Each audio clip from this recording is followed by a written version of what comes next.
Ladies That's and live. gentlemen, boys and girls, children of questionable parentage, it's your homeboy, CaptNRetro, and I am here with a new homeboy of mine. Well, kind of new. We've been talking for a while and hanging out on the YouTube, but I've got me a special guest tonight, Ian Thorpe of HistoricNerd. How's it going? It's going. How are you doing tonight, buddy? Oh, fantastic. Terrifical. I'm going to pull the little chat up just in case there are chatters that show up. Now, generally, we have a couple folks that like to watch. We got a viewer, it looks like. Let me go over here and get this thing ready. But basically, like I said to you earlier, I just kind of want to pick your brain on a couple different topics and, you know, do some retro chatting. That's what the Talking Retro is all about. And, Sounds good. Murr's condolences that he can't be here tonight. He does a D&D group every other week, and like it's kind of like this one fell like because of Memorial Day, they went ahead and did their thing on Memorial Day, and he's got family stuff going on tonight that he couldn't get a hold of us or be in here with us tonight. So it's all good. Murr will be back next week. Don't you guys worry. Murr is not off the podcast for good unless he keeps it up. You know what I'm saying? Anyway, let me pull this up over here. And get this thing situated. Come on, clicker, click right. Basically, I don't know. I just kind of want to know, you know, what got you into gaming? What got you into YouTube gaming? Because that's, you know, that's a whole different world of being, you know, just a gamer and then doing stuff where you share videos and share your thoughts on stuff. And you do some amazing stuff along the lines of a gaming historian type video. Very well produced, extremely good graphics. You know, nice flow. You've got a great speaking voice. Oh, thank you. I really enjoy your content, and you know, I just want to kind of know what got you into it. So for me, like I've been like gaming for most of my life. I mean, like I had an NES when I was a really little kid, so I did that. And the funny thing was, I pretty much got into PC gaming quite a bit later in life. And then what kind of brought me back to the whole YouTube thing was around 2008, 2007, I saw on Screw Attack, or I think it was Game Trailers actually at the time, I started watching Angry Video Game Nerd. Right. So I saw his stuff, and I watched a lot of his content and just watched all of it because I really enjoyed it. And I have to say, he's kind of he's lost a lot of his anger, so it's kind of a different show now. But like what ended up happening with that was then from that, I jumped into watching Screw Attack, and then from Screw Attack, I went to watching like Channel. Well, I guess it was that guy with the glasses back in the day, right? And now it's Channel Awesome, which they had their whole implosion thing.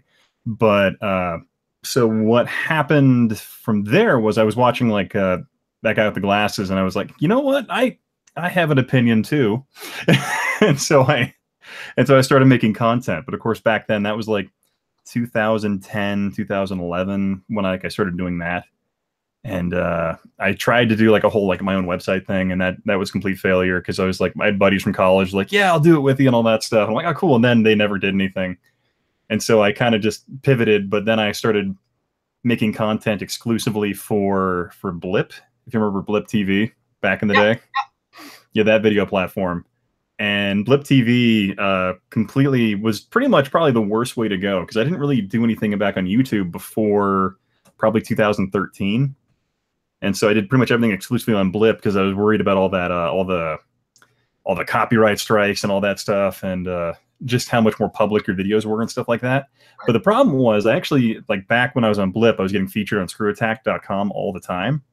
And so by being on Blip, I kind of shot myself in the foot in terms of nobody really ever watched my content because it was pretty limited there.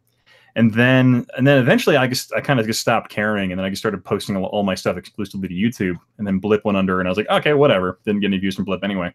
So then my channel's been kind of an eclectic collection of just whatever I kind of want to make at the time. So if you go back to my earlier stuff, it's kind of, I would say, every episode, like I don't really like to fall into the same kind of, what would you say, pre-established mold for your episodes and things like that. So I kind of always try to make them a little bit different.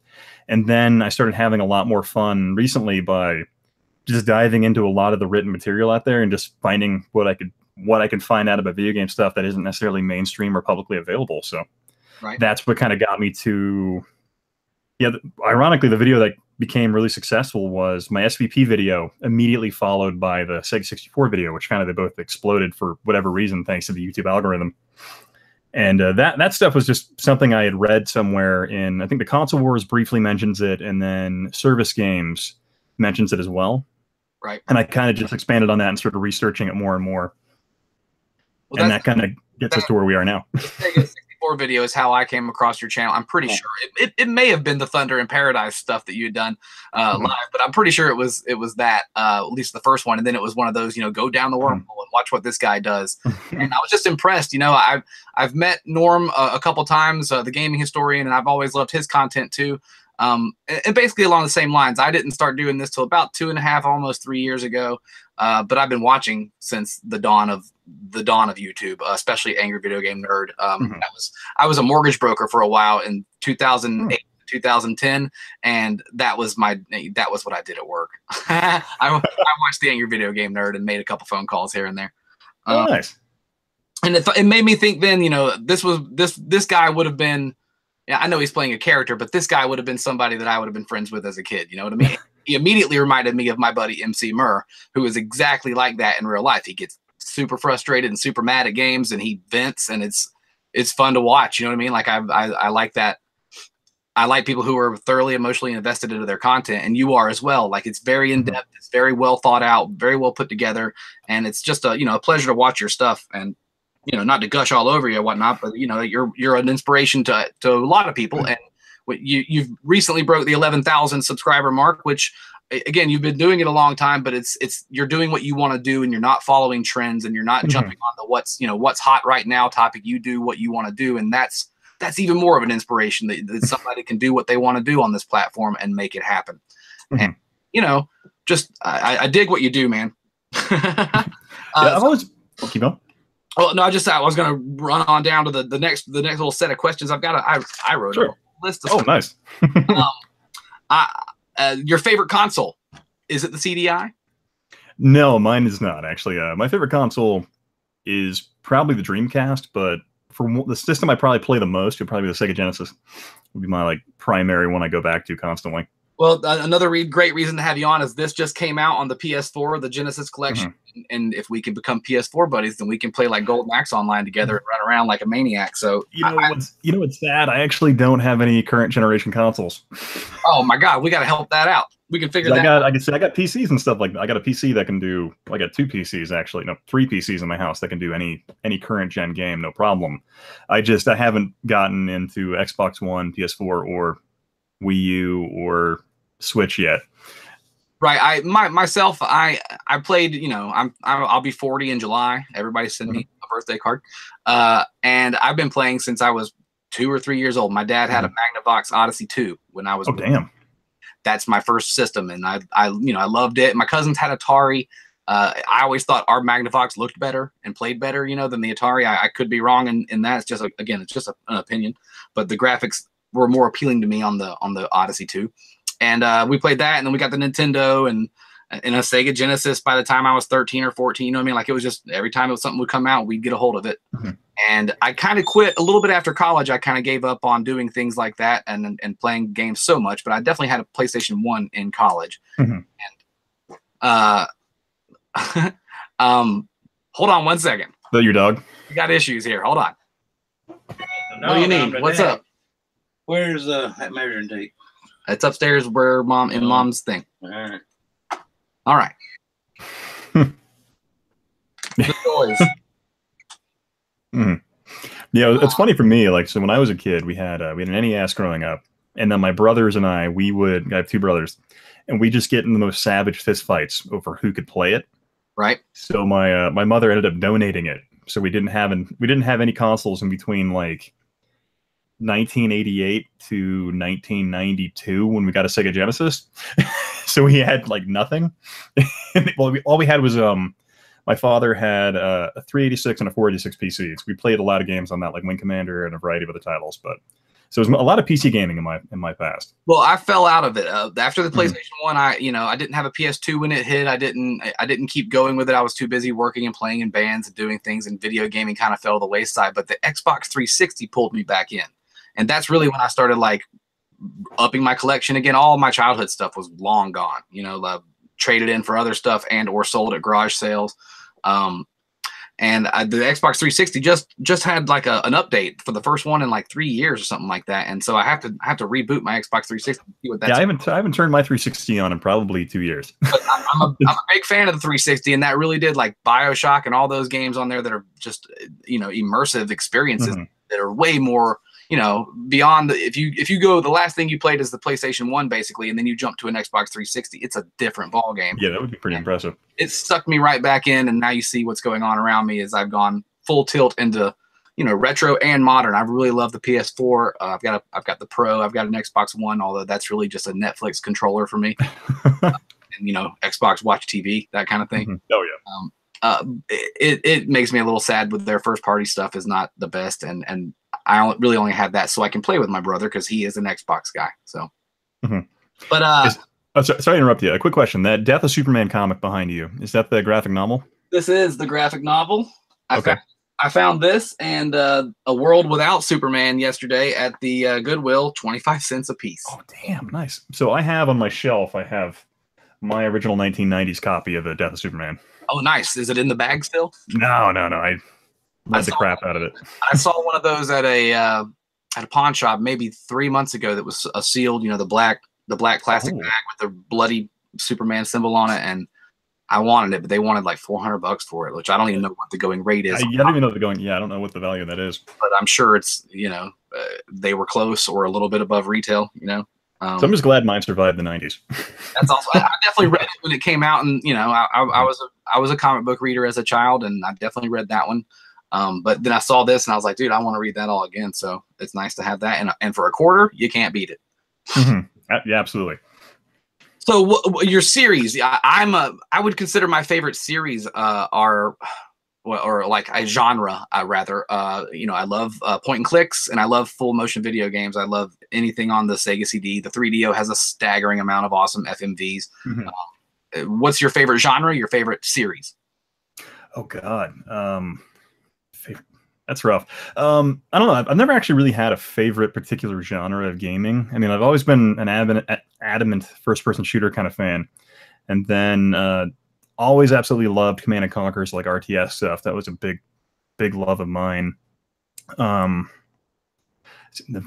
favorite. What was the? Sorry, what was the rest of the question? I went off my own. Genre or series? Do you have a favorite series? Favorite series? Well, I can tell you what my favorite game is. Okay. Omicron Nomad Soul. Never. One of the, like, David Cage's first game. So like in that Detroit Beyond Human kind of vein, it's like probably the first game he ever came up with. So it has these great open world elements mixed with has an FPS function in it mixed with like a 2D, more like a 3D fighting mechanic in it as well, mixed with a magic and crafting system. It's just the weirdest story, and the soundtrack entirely done by David Bowie. So it's just a really kind of out there game, and it's just one of my favorite of all time. That is awesome.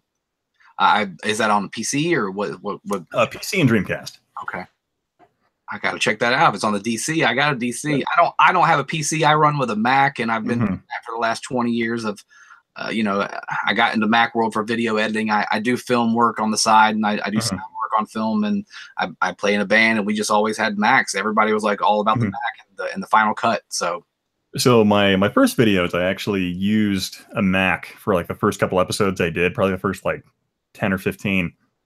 And I still have it sitting over in the corner of my office, but I hate the Mac operating system environment so much. I'm like, you know what? I'm just going to go learn Adobe because I just don't like, I didn't like Macs. We had a 486 SX or something like that when I was younger, and that's how I played The Seventh Guest and a couple other awesome old, you know, point and click games.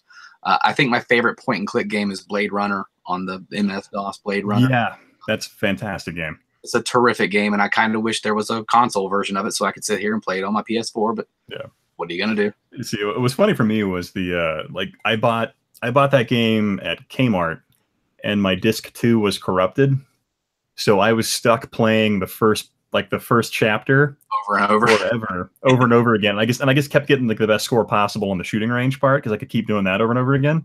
But I could only like dream of what was after that until my neighbor finally bought the game, and then I actually watched him beat it on his. It was so maddening. A while to get through that one. I'm a guy who likes to. I don't want to go on. Now that we can go online, which we've been able to do for a certain number of years here, 10+ years, and find guides and whatnot. But if I can't beat it myself, I feel sad, and I feel we were trained growing up that you had a manual and that's about it. If you were lucky, you got a code book or a hint book or a strategy guide type of thing with the game. But it's the last resort to go online and look up something for me as to if I can't figure out what the hell I'm supposed to do next or what's going on. And that was one of those games that I think that's why I liked it so much, because it was especially by the second and third disc, like it was so much. You really had to do this and that in the right order type of game, and I loved it. So, it even had multi-branching endings as well. Oh yeah. So you could get like all kinds of different stuff. That was the best, like one of the best parts. Like I always thought that was crazy. There was another game that I really loved too, and I forget exactly what it's called, and that kind of is sad. But you're a little cherub angel, and you jump into people's bodies. And Messiah. That's it. And I definitely had that and played the crap out of that, and I can't believe I can't remember the name of it. But it Bob the cherub, and you would run around and jump into people and take over their lives. And then my PC crashed shortly after acquiring that, so I didn't ever get to finish that game, and I thought, what a waste of money. But at the time, I was like, this game's incredible. Still, I wanted to buy that game, but I never had the correct amount of pocket change on me for like that decade that game was publicly available. Right. I never picked it up. I always wanted to pick it up. I need to go check it out, actually, because I always wanted to play it, but never did. There's all kind of things I've always wanted to play and never gotten around to. I'm saying my midlife crisis, some guys buy Corvettes. I've been buying pinball machines and arcade machines and teaching myself how to repair those, and having a great time doing that lately. That's badass. I'm running out of room, but what do you? You're gonna.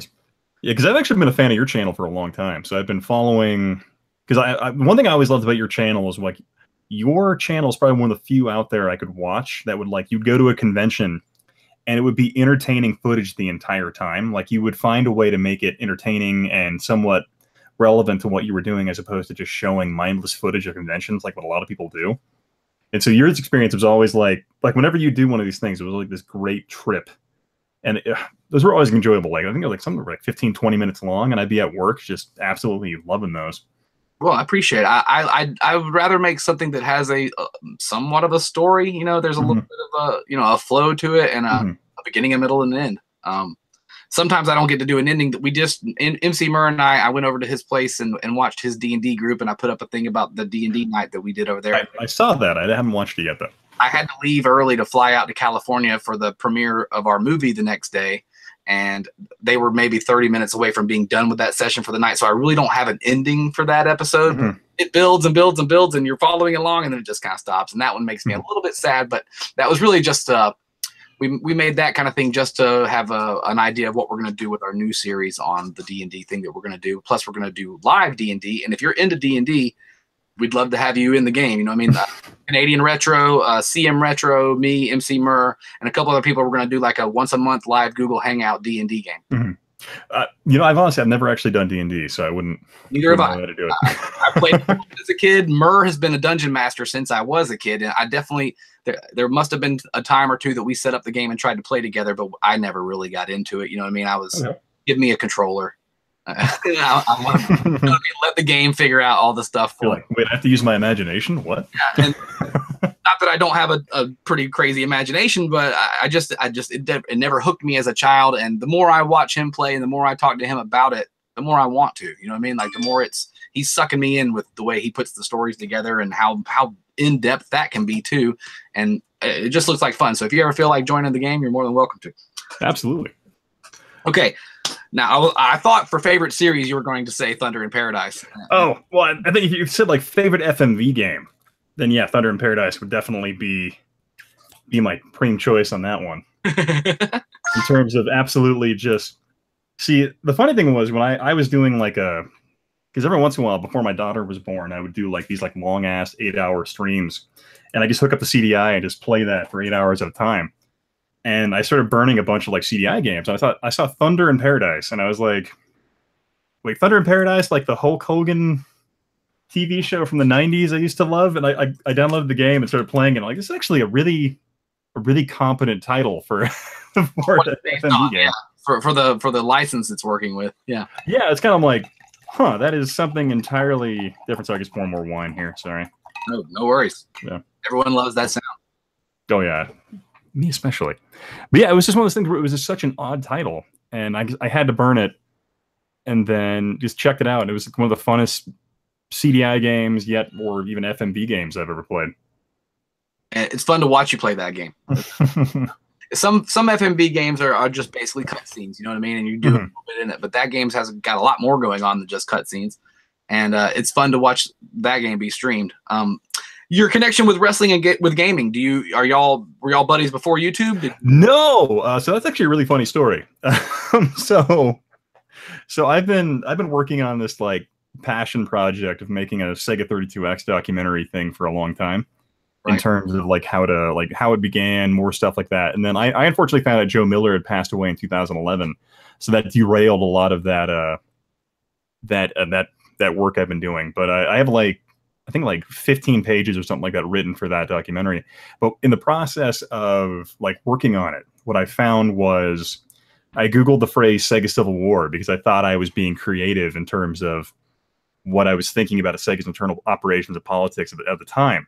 And then that little Google search brought me straight to Yahel's video, where he did this fantastic Sega 32X Saturn video that is absolutely astounding. And when I saw it, I was like, "You son of a bitch!" Because I found it was so good. And so I subscribed to him. And then at the time, ironically, I actually had more subscribers than him, which I thought was kind of funny. But then his content was like way better at that point in time. And so I found that, and then I subbed to him, left a comment saying, "Great work. This is a fantastic video," and watched a lot of his other stuff, and it's all really solid content. And then I think one night I was hanging out with some friends. I'm like, dude, let's just stream Shenmue for a while and see what happens. And so I streamed Shenmue for like a couple hours, and he actually dropped by the stream to say hi. And then I'm like, hey, you want to get on Skype or whatever and just BS while I play Shenmue? And we proceeded to... He was drinking, I was drinking, and we proceeded to like just kind of play Shenmue for like 8 hours and just drink while streaming live on YouTube. And that's how we met, and we just kind of been buddies ever since. And that was over a year ago. Yeah, I mean, I know every time I check into, not every time, but pretty much every time I check in on one of your live streams, he's in there. And just seems like another good dude, and good people. That's what YouTube's about to me, at least, is the community. And like I've said this a million times on different things, but me and Emceemur went to school together. I've known him since 4th grade, but we had we went separate ways after high school and didn't talk for about 20 years. And YouTube, we found each other on YouTube, and we couldn't believe that we were both doing the same thing, making gaming review video, not really review. I don't do reviews per se, but gaming content, stuff on YouTube. And it's nice to have my buddy back. And it's just and I've not on top of that, I've met a bunch of different people that I respect what they do, and it's really tight knit little community that we've created here with the small YouTube army.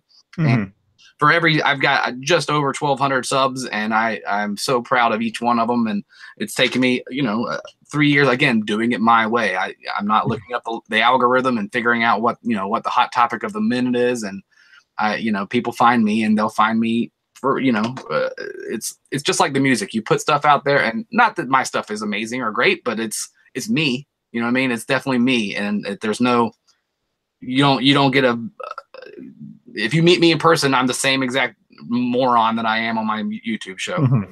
And that's the same thing with my music. My music wasn't for the masses. I was playing in a hard rock band for a long time, and the people that liked us really liked us, but that was about 100 people that would show up to a show. You know what I mean? There wasn't like a giant following we ever had. We did play some big shows to 4,000 and 5,000 people, but it was, part of we were on the bill with other bands. Opening up like Days of the New and a couple other, bigger bands that definitely had a following.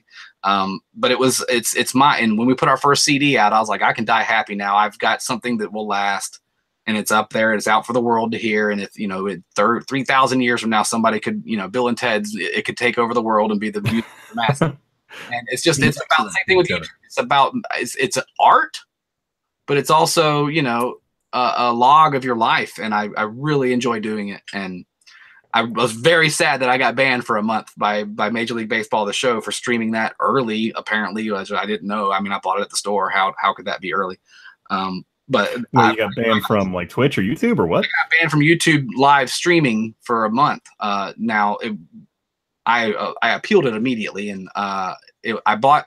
Here's what happened. GameStop called me at 7 o'clock at night, the night that Major League Baseball, the show 18 came out, and they were like, "Hey, anybody that pre-ordered the game can come pick it up at 9." Now, technically, it's not supposed to launch till midnight. I did not know that.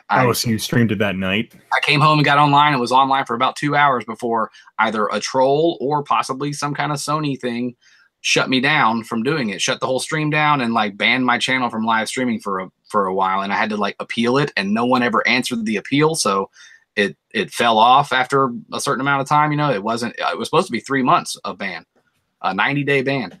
And anyway, that kind of put a little thorn in my side as to how do you know what you can do on this, you know what I mean? Like I bought that at retail. I didn't get it sent to me free and start streaming it before a curfew, or, you know, what do they call that? Is it a curfew? Embargo. Yeah. Review embargo or whatever. And, you know, I didn't know about all that. And I don't think technically that it was Sony, because I would figure Sony would have at least answered honestly, it probably would have been something automated in terms of like the video footage matched up with something in their system and then they just went ahead and just auto flagged it or whatever. I mean, like for me, like people always ask why I don't stream like Nintendo stuff. And I'm like, well, because Nintendo has a tendency to try to copyright strike my streams if I do that. But that's also kind of why I don't keep a lot of my streams. I tend to delete them because Nintendo claims them if I do anything like Super Nintendo or NES related almost. Well, I'm part of the Nintendo Creators Partnership or whatever, so they you know, they get the whatever. And then after the demonetization situation, I'm no longer monetized. I do have enough subscribers, but I don't have enough watch time minutes or whatever in the last 365 days or whatever it is. So another reason I've been going live a lot, doing the game show at night, is, you know, a couple hours here and there every day or every other day. You know, maybe I can get those numbers up and get back. Oh yeah, you get exponentially more watch time with live streams, especially to get like a few dedicated people to watch you. Yeah, it adds up really quick. That was the goal, at least with that. And you know, not that I was making any money beforehand. I'd get about, you know, $7 or $8 a month out of YouTube, but it's the fact that it's my content. You know what I mean? Like most of the stuff I put up is my own original content based on these things. And you know, if somebody else, it's just like telling you that your time's not worth anything to them. You know what I mean? And I work just as hard as other people do to make stuff, and if not harder sometimes than some people do.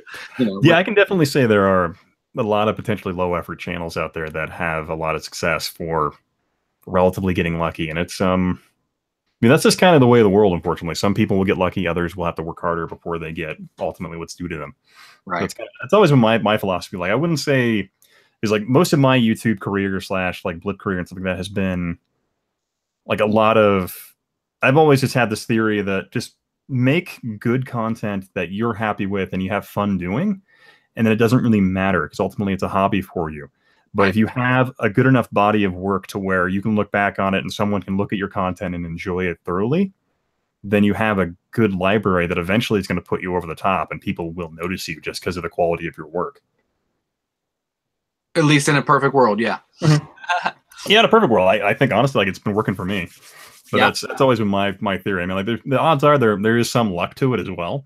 Like I'm not going to deny that, or also the classic misnomer, who you know, is also a big part of it too. But I think as long as you're just, I think the main thing to me has always been just if you have fun doing it, just do it for you. That's kind of how I've always felt about it. Like Drago, I fight for me, make my own content, and I'll do whatever. Let's block Captain. Lucky Collector says thanks. Appreciate it. There's a good little handful of folks in the cast. Hi guys, if y'all got any questions for Ian for Historic Nerd, please throw them up in the comments there. Basically that was my list of stuff to go through there, and we can talk about whatever you want. The other thought there's one more. Thoughts on the retro bubble and whether or not it's ever going to pop, because it just seems to getting bigger and bigger and bigger, and I mean eventually something's got to give, right? Like all things, like eventually, yeah. I mean, like, well, let's think about this. Like, I was thinking about how I've had this thought in my head once in a while about how it used to be exponentially easier to find retro stuff. Like, one of my primary sources for finding retro items, content was always thrift stores, and I find I'm competing against a lot more people than I used to. Like, Like the heyday of finding stuff at thrift stores was probably like 2012, 2013. And now it's getting increasingly difficult unless you were like really competitive and like getting up early in the morning and being the first dude through the door at these thrift stores. So it's kind of rough. But I mean, I would compare the retro bubble to almost like how like Elvis collectible plates had that giant bubble in the mid 90s when all those older people were starting to die, and then they started selling them off, and then like the prices just collapsed. Right. And I think that's just kind of what we're going to have to deal with in the retro community until a lot of the people who are aggressively collecting start to lose interest. But I can't imagine it'll last forever, because I mean, like, because ultimately a lot of these games, there are millions of them out there. And so it's kind of odd that they would fetch such enormous prices, and some of them aren't even very good games, and that's kind of the sad part.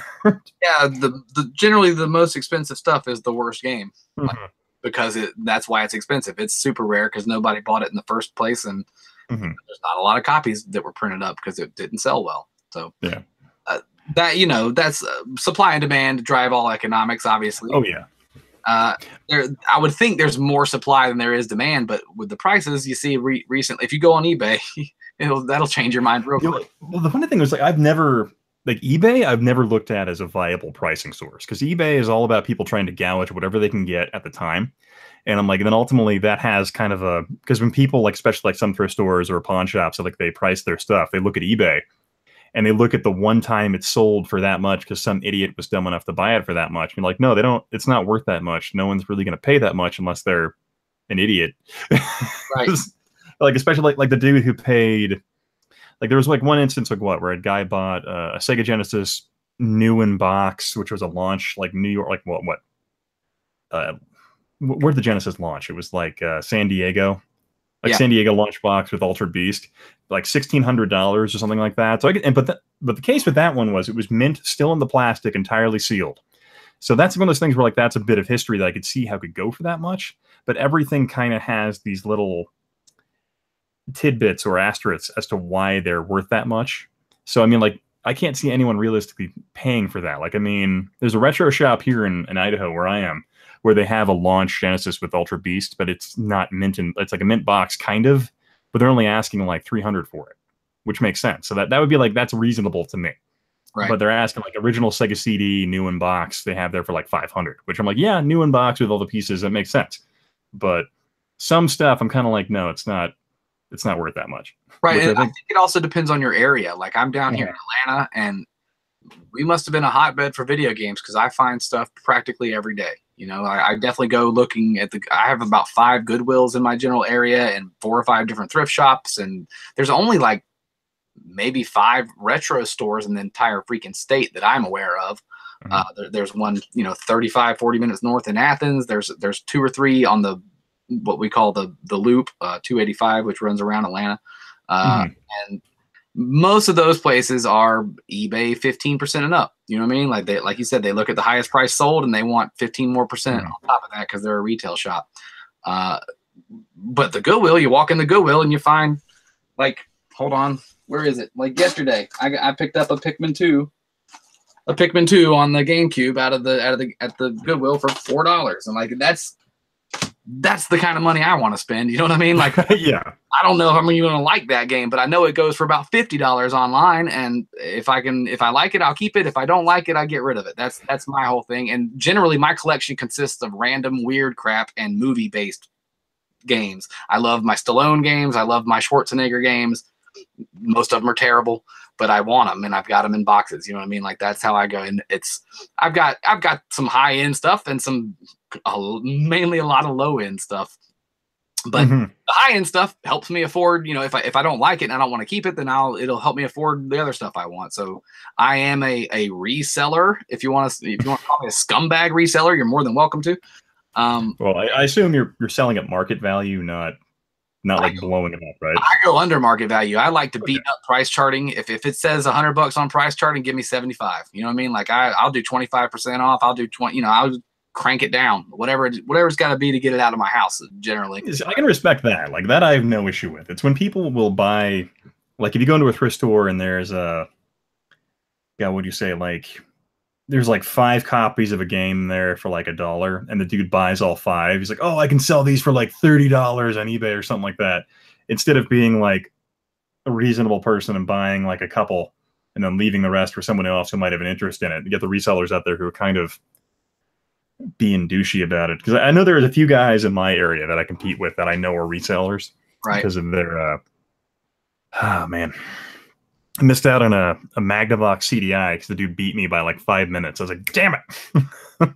But I already have a CDI, so it's not a huge issue to me. But I was like, I didn't have that model though. Have you ever been catfished through a listing? I have driven out to an address that was not even a house. It was just a place in the middle of nowhere, and it was a huge sale on Craigslist. And when I got there was like 6 other dudes parked and waiting, and like, what are y'all waiting for? There's not even a fucking house here. Like, this is crazy.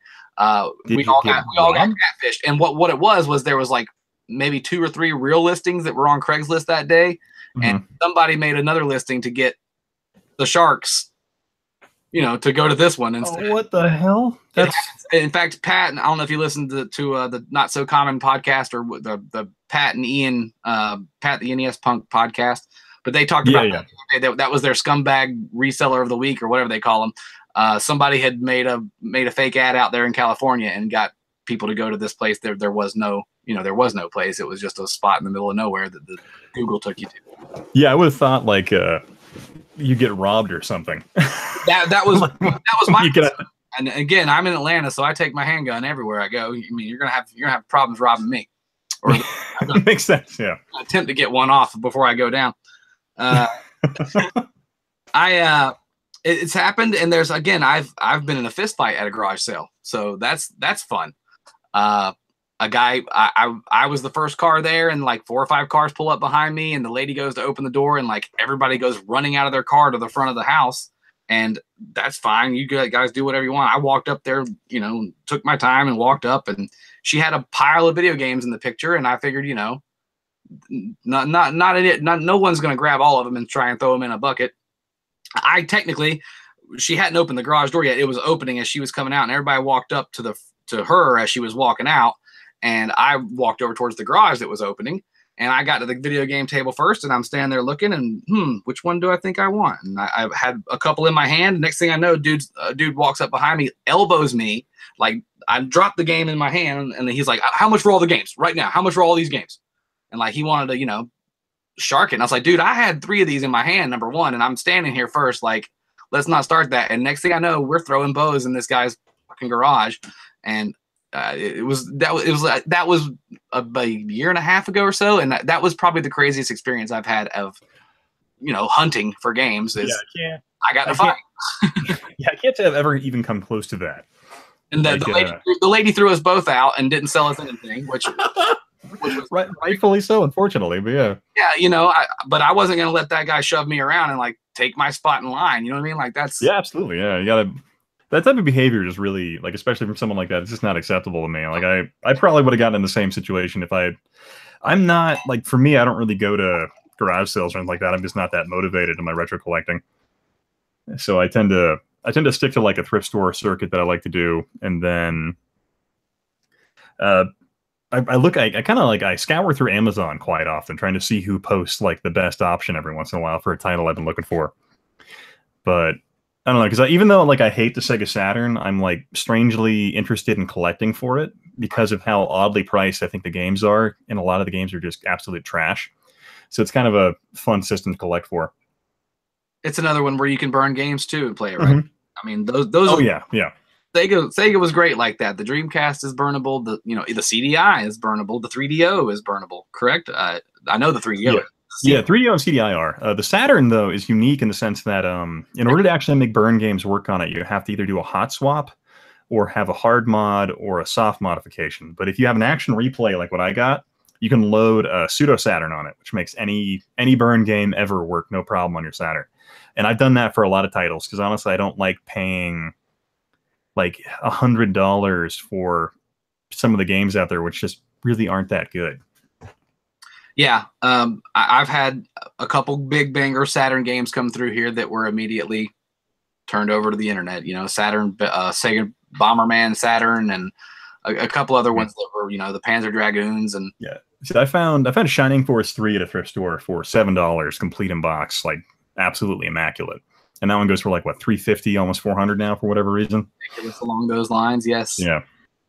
And again, if it's something I'm going to play and keep, then I play and keep it. If it's not, and I find it for the right price, it's definitely going to get turned over and turned and burned, as they say, and to put into the other stuff that I want to get, you know.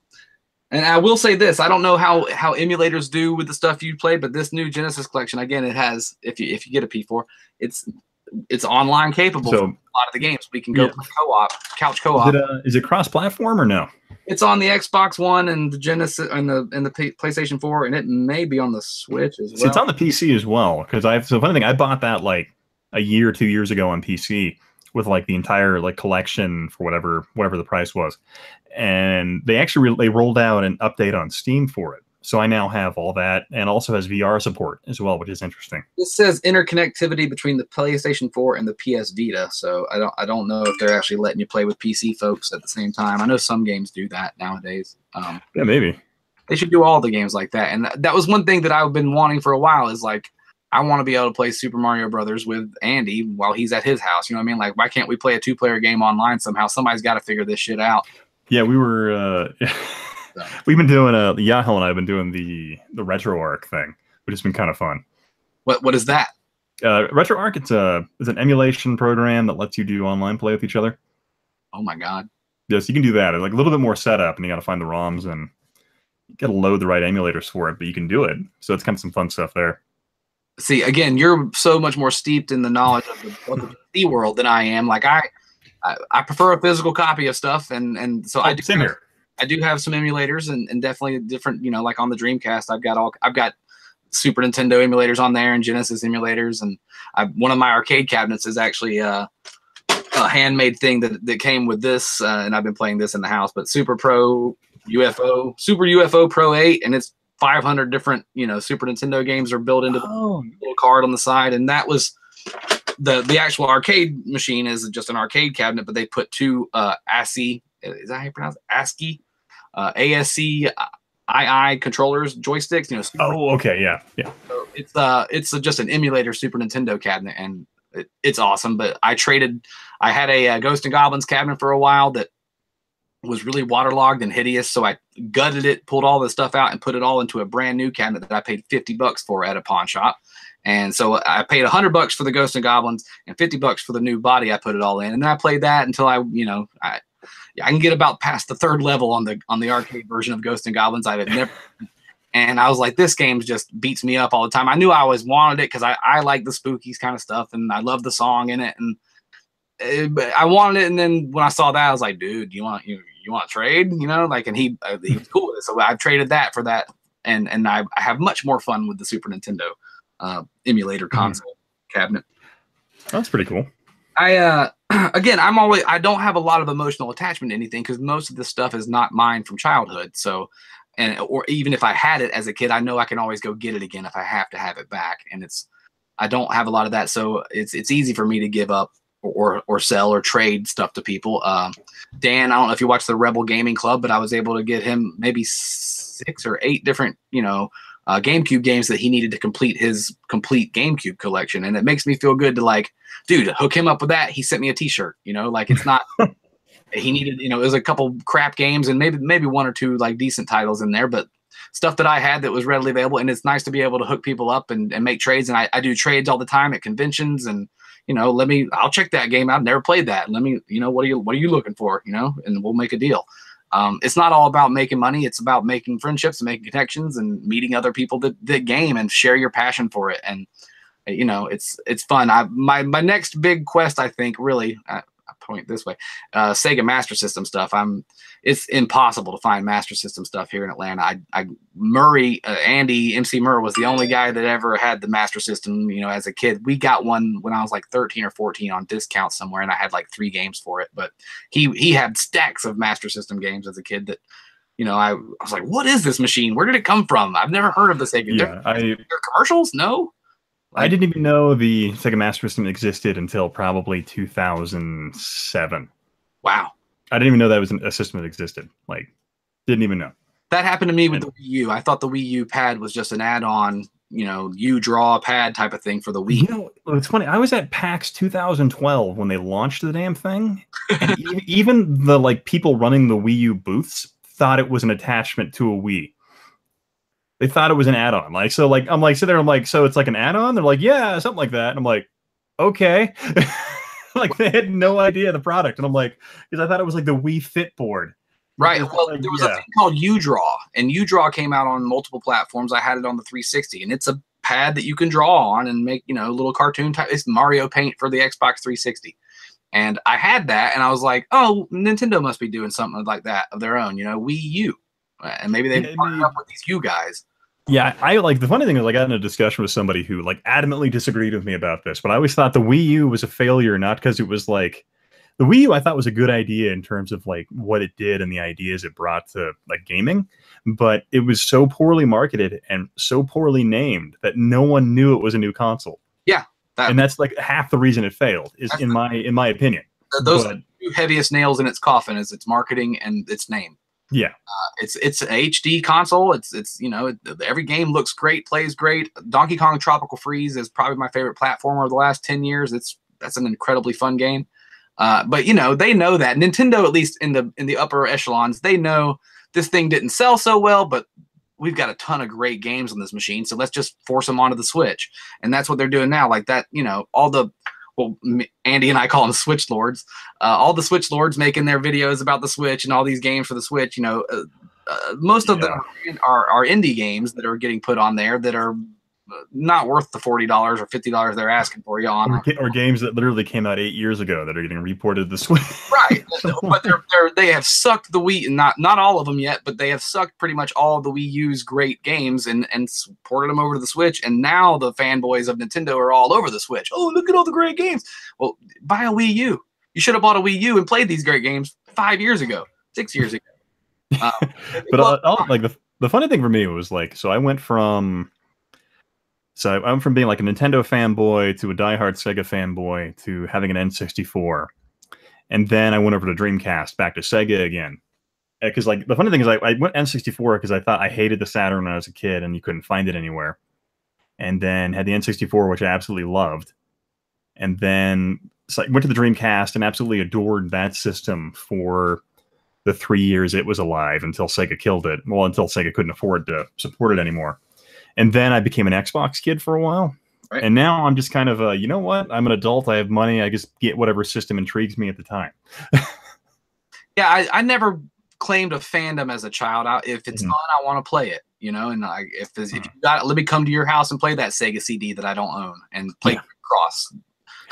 Well, yeah, because neat for me, like growing up, I never knew anybody that had a 32X or a Sega CD. It was always like we had base Genesis, and we had no idea that there was like this whole other world of peripheral add-ons that existed for the Genesis. I knew the Sega Activator existed because I saw that in magazines when I was a kid, and I was like, "That's so cool! It's like Lawnmower Man, but for your Genesis." The same thing with the Nomad. Had the Sega Nomad been marketed correctly, like that's the first Switch. There's your portable home console. You know what I mean? Well, yeah, I knew about the Game Gear as a kid, and I thought that was absolutely amazing because I had a Game Boy, and I was like, why isn't this like the Game Gear? It was like always my thought. Like, and I had no idea the Nomad existed until later in life as well. Yeah, those were things. Now, I was deeply into video. I've always been into toys and video games, and like I knew about it. We had a kid down the street here that had the TurboGrafx 16 when we were kids, so I knew that thing existed, and I thought it was rare and like foreign, obviously, and it feels and looked foreign at the time. And I'd go to his house and play, Bonks and a couple other games. The one with the Legendary Axe, I think is what it's called, and a couple of the shooters. He had some of the good shooters on there too. But then I'd go over to my buddy Noah, not Noah, Noel. Noel Worst had the Sega CD, so we'd dive into his basement once a month over my other buddy Dave's neighborhood and like play the Sega CD. So I felt like I got to a little bit well-rounded of knowing that these things existed, but knowing that I wasn't going to ask my parents to go buy that too, because I already had this stack of Nintendo stuff basically at the house. And they were my folks. If it was on sale, that was a good thing, and we would normally get it. I have a brother and sister, and we're all about 2 years apart, and it's we all kind of shared the same games, or we'd get double copies. So we all had a copy of Super Mario 3 that I could play on my regular Nintendo, and Brian had one that he could play on his, and Again, none of that stuff survived. The minute I went to college, my folks, drained my bedroom and got rid of all my stuff. And when I came home for summer break that year, I was like, "What happened to my bedroom? Where's my stuff?" And they're like, you don't live here anymore. Yeah, this is not home anymore. And then at 36, I ended up moving back in with mom and dad. They're in their mid 60s and medical issues and whatnot going on. People, different things going on with the family. And my brother went through some cancer issues, and he lives. In fact, he now lives here with us. He just moved. He sold his house and he's moved back in. He's about to buy something in Atlanta, but he put his house in the market thinking, it'll be a couple months before it gets sold. I'll have time to find something. Like 2 days in, he had like 7 offers on his house and had, was like, I better take the best one. So he sold it for more than he thought he was going to get for it. And now he's back in here with me and hanging out at the house again. Yeah. For me, it's kind of funny. Like I bought my house like 8 years ago. And now there's like a housing shortage in Idaho, and I'm getting calls from realtors I don't even know wanting to sell my house. I'm like wanting to buy my house. I'm like, leave me alone. I went to real estate school here recently. I passed the course for becoming a real estate agent myself. It's my brother is also a real estate agent and a mortgage broker. And he needs help. So he was like, dude, do you want to go take that class? And, I can feed you some clients and you can help me do that stuff. And I'm like, dude, sure. I'd much rather flip houses than video games. I'd rather keep all the games I find, you know what I mean? Mm-hmm.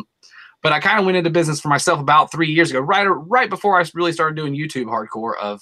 I had worked at a pawn shop and I was managing that, and I was getting good at buying things from people and selling them for more money online. So I figured I could do that for myself. And it's so far, I haven't owed anybody money, and I haven't, been late on a bill.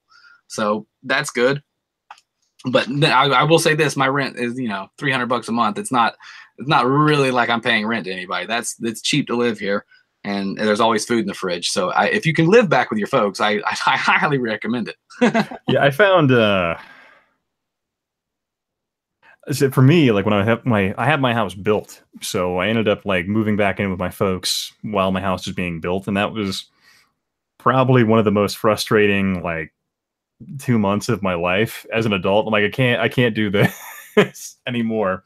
But yeah, absolutely, if you can, like, sure thing. That's kind of a great thing, especially if you're helping your folks out and they need your help. That's and they're awesome. Like I really, our family is very tight knit and very, we're very loud and we're very funny. And it's always, my mom I've gotten her onto tablet gaming. She's got a little, I bought her an iPad, and then she ended up getting, her and my dad go to the casino a lot. My dad's a big casino gambler kind of guy. And she likes slot machines. So I've got her all these different slot machine programs on her little tablet. And practically every night when I go upstairs to, go get some food or do something, I basically live downstairs and in the 2-room basement down here, and the garage is my arcade.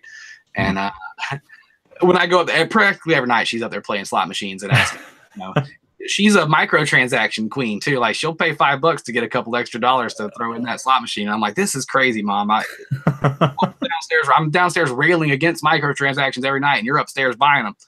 So I remember you saying, like, because you've been collecting these cabinets, weren't you discussing something about making like an arcade or something like that in Atlanta? Yes, my ultimate goal is to open a barcade/retro shop. God, that'd be badass. And I don't even know if I necessarily need the bar part of the cade anymore. That's like a $10,000 license to get the liquor license. Plus, you have to sell food in Georgia. Like 60 or 70% of your sales has to come from food. Oh yeah, it's really weird. Like, sorry to interrupt you. Like, when I was driving home from my deployment to Missouri, I stopped in Utah to stay the night, and I hit up the hotel bar, and I bought a drink, and they're like, "Yeah, we can't sell you another drink." And I'm like, "What? What do you mean?" I don't understand what you're talking about. They're like, "Oh, you have to order food if you're going to get another drink." Yeah, and I'm like, "Why?" And so I had to buy like nachos in order to keep drinking at the hotel bar. I was like, what? My senior year of high school, my dad decided to have his midlife crisis, and he bought a convertible Mustang and a barbecue restaurant. And he basically, like, I don't know exactly what he did, but he franchised in at this place called Glenn's Open Pit Barbecue here in our hometown of Snellville. And that was where I was working at Hardee's at the time, and I went over and started working at my dad's barbecue restaurant, and we ran that place for 8 years. And we got our liquor license for the last 2 of it. And then I ran a bar. Actually, I already had a bar, and I ran that for 9 months till I decided I don't want to do this for the rest of my life.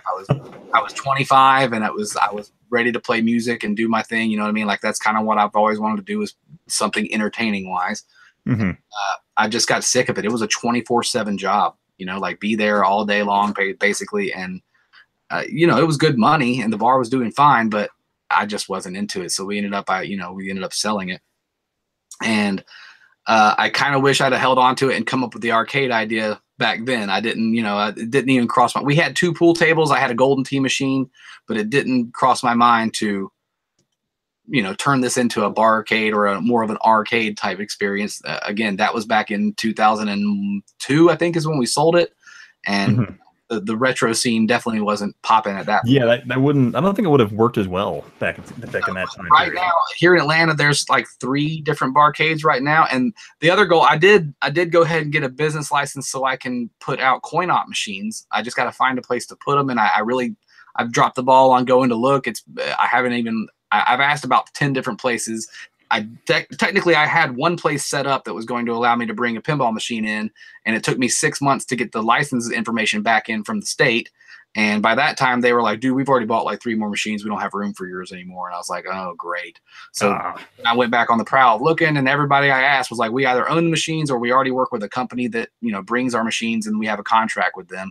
And long story short, there's pinball machines laying around here that I could totally go out and put out in public and stick the sticker on and get paid for doing, but I just haven't done it yet. I don't know a place to do it. So if anybody knows a place here in the Atlanta area that wants a pinball machine or an arcade machine, I've got a couple awesome things I could stick in your place and make some money with. We'll do a deal. Yeah, it was always kind of funny to me, like you say Hardee's, and then I always think to myself, I'm like, oh yeah, Carl's Jr. Yeah, same thing. Yeah, because so I've been a person, like I've been in the Western United States most of my life. I've been East Coast. I was born in Atlanta. We lived in Florida for a couple of years, and then back in Gwinnett County, Georgia, which is one of the largest counties in the nation, I believe. And you know, been back here since '88. I think was when we moved here. And never. I've touched all 48 landlocked states. I've never been out of the country. That's another goal, is to leave. But I've toured with some rock bands and stuff and done different things where I've been through every state. I've been to Idaho. Yep. Idaho's flat. It depends on what part you go to, honestly. There's some mountainous regions. Yeah, I mean, if you're hitting like eastern Idaho, yeah, it's hella flat and pretty boring. But if you go more towards the western side of the state, like Ada County, and then you go up towards like Sun Valley, you got some of the most beautiful, pristine wilderness you can possibly see. The prettiest place I think I've seen with my own 2 eyes in America is Ruidoso, New Mexico. Really? We did a concert. I used to work with the Marsh Tucker Band, and they were doing a concert it was called like Top of the Mountain or Blues on the Mountain or something like that. And it was basically like this big plateau mountain that we drove up, and we were you could walk to the edge of this thing and like, you're going to fall off and die. And they were up there, they had set up a stage, and there was all these people up there doing barbecue and beer drinking and listening to rock and roll. And apparently we were the only things drawing power within like a long stretch of area, and thunderclouds rolled in and settled right on top of us, and lightning came down and hit the stage. Like I'm covering stuff on the stage. It was gorgeous though. It was like blue. Like it was an amazing sky, and you could see all the stars out there. Like you can't see shit here. I'm 30 minutes from Atlanta, and there's just so much light pollution around. You can't see outside. You're lucky to see the moon some nights, you know, like when I was at, it was like, you know, dusk, and it was gorgeous, and you're seeing shooting stars and things. And I'm like, this is real. Am I real? I'm not really here looking at this right now. I've never seen anything like this. Yeah, it's kind of funny. Like Idaho, you probably have almost every biome possible in terms of what planet Earth has to offer. Like you have temperate forest mixed with river basins, high desert valleys, and just straight up desert. So you have a great mixture here. So like with my, since I'm Army National Guard here full time, I do desert training here more times than I can count. And the funny thing is, so like I live in Meridian, which is a suburb of the capital, Boise. So I drive like 40 minutes out into the desert, and then you're out there and there's nothing, like no light, nothing. So like you go to sleep and you're looking up at the stars, and it's absolutely just, you see everything. It's just crazy. Just it's just nuts. So like you kind of have this big metropolitan area. Well, I guess big in Idaho standard, like 400,000 people. Then to just 40 minutes outside of that, and there's absolutely nothing. So it's kind of this great shift. So we don't have like the same population density here in the state. Like more people live in Atlanta than live in the entire state of Idaho. So it's kind of Right. kind of funny like that. But for me, I grew up in California and moved to Idaho later, and I liked it so much I just stayed here. Is National Guard your main career? That's what you've done? Yeah. So for me, kind of like so I went to college, graduated, did like custom art restoration kind of stuff for a while, and then I was like, this isn't going anywhere, and the economy crapped out as well. So I like, you know what? I think I've always wanted to do the Army. So I did the Army, took my degree, went through the officer candidate school, and then busted my ass for about 3.5 years doing that. And then I'm a second lieutenant in the Idaho Army National Guard. Then went through that. I'm a chemical weapons officer, so I got a slot there, and then I met some folks within the Idaho Army National Guard that gave me a permanent position out over at Gowan Field. So I do military full-time as well. Okay. How old are you? 31. Okay. So not too old, not too young. When did you decide to join the Army? Like, what age were you then? I was 26. Okay. Yeah. I that was always a fallback. I kind of wanted to be a cop at one point in my life, but entertainment and, I wanted to be an actor until I started losing my hair at about 23, 24. And I got really self-conscious about going bald, and now I don't really care. I mean, I wear a hat all the time, but I got a good head for going bald. Thank God it's round. I mean, like my hair is thinning pretty bad too, but I'm just like, whatever. For me, it happens, Oh yeah, you can't only like 1/3 of the population, something like that. Yeah, for me, the funny thing is, I almost got a job as a cop, but me and the polygraph operator got in an argument about how his job was fake. So yeah, he just checked the box and fired me. I've always been fascinated with police officers, detectives. Really, I'd want to have been. I would have wanted to be a detective if I was going to go. Like that. I like looking into stuff and proving people wrong or finding out, you're a fraud and proving you as a fraud. That's what I feel detectives do. I don't know if that's true or not. They investigate things and they put together a case and they go after people. Yeah. My aunt was military. A lot of my family have been military. Both grandfathers. One of my grandmothers was a nurse back in the Korean War, and my grandfather was in the Korean War. Both of them, I think, served. One was Air Force, one was Army. My aunt. My mother's sister was a medic in the first Gulf War over in 91, 92 over there. And she's now got some issues with, she lives with my grandmother. And she's got some neuropathy issues, nerve damage issues from something that happened over there, I guess, when they were burning all that oil. And yeah, honestly, not funny. The tragic thing about that was probably some of the nerve issues she has is probably from the vaccines they were handing out to counter the nerve agents and or biological weapons that they assumed Saddam would use. Right. And then, so that never happened. And then all this vaccine was handed out that was probably poorly designed. And the sad part was they made a lot of the soldiers sign waivers before they could take it. So yeah, it was kind of unfortunate, like what occurred in the first Gulf War. Like my primary profession in the Army is I am a chemical weapons officer. So I do get to work with some of the scarier stuff that we have, like nerve agents. One of those things where I'm like, I'm really happy the United States military doesn't use that shit anymore, because it's probably the singular worst weapon ever devised by mankind. Honestly, that was a reason I didn't want to join them. After 9/11 happened, there was a part of me that was like, you need to go join up and fight. And then immediately my brain was like, what are you talking about? You're a moron. Like, all you'd be good in the Army is for entertaining the troops. Like, you'd be a USO candidate. You know what I mean? Like that. I don't know if I really have that in me. And again, you come in my house, we're going to have different issues, but I don't know if I would want to go sign up and sign my life away to something, because I would probably be cannon fodder. I don't have any special skills. So other than being, I can play a guitar and a little bit of piano. Yeah, I mean, you gotta have the right kind of motivation. For me, it was just something I always wanted to do. So it's kind of like the direction I kind of ended up steering my life in. And it's just kind of what I wanted, and just where I ended up. And then, like, for the fun thing for me, like, I enjoy that career, and I plan on pursuing it probably for the next 20 years, and then doing YouTube on the side the entire time. Right. So that's just kind of how the way I've always been, because YouTube's always this great outlet in terms of creativity, and just honestly, like, the funny thing, like, in the military, I don't meet anyone who really has an interest in retro gaming or gaming the same way I do. Like, it's very, very rare to meet people that have that type of fixation. So, well, I would imagine it would be a good thing to have if you are on, if you get called out and you're at a base and you've got time and hang down, you bust out a Super Nintendo and you're like, guys, let's play something.